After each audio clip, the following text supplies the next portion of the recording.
बिस्मिल्लाहिर्रहमानिर्रहीम।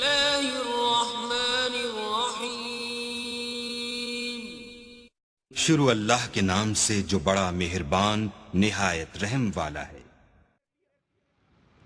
ये तो फिर वही बात हुई ना, मौलवी साहब मस्जिद में बैठे बच्चे पढ़ा रहे थे। एक खातून आई, दुपट्टे में कुछ उसने छुपाया। मौलवी साहब से पूछने लगी, मौलवी साहब मजनू कहाँ रहते? उसने कहा क्यों, क्या बात?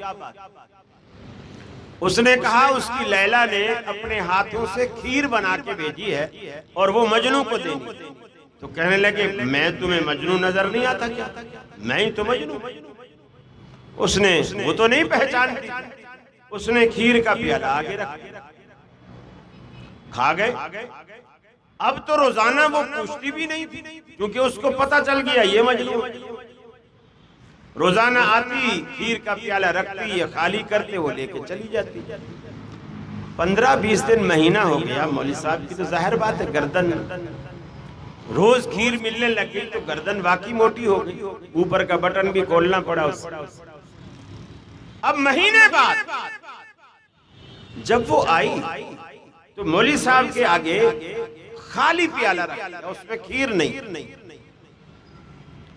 मौलवी साहब फरमाने लगे ये क्या मजाक, उलमा के साथ ये क्या मजाक?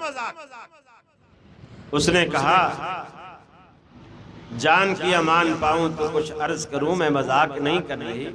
आज आपकी लैला ने कहा है कि मेरे मजनू से कहना मुझे तुम्हारे खून की जरूरत है, इसको खून का भर के दे। महीना भर तो खीर खाई है ना, इतना खून तो बन ही गया होगा ना, इसे खून का भर के दे। झट से फरमाने लगे बड़ी भी, हम तो खीर खाने वाले मजनू हैं, खून देने वाले मजनू दूसरी गली में रहते।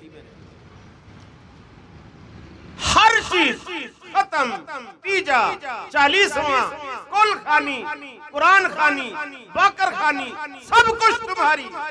और जब रफुल यदैन की बात आए, आमीन की बात आए, सीने पर हाथ बांधने की बात आए, फातिहा खल्फुल इमाम की बात आए, 8 तरावी की बात आए, तो ये तो मोहम्मदी मस्जिद वाले करेंगे, ये तो मोहम्मदी मस्जिद वाले करेंगे, हम तो खीर खाने वाले मस्जिद।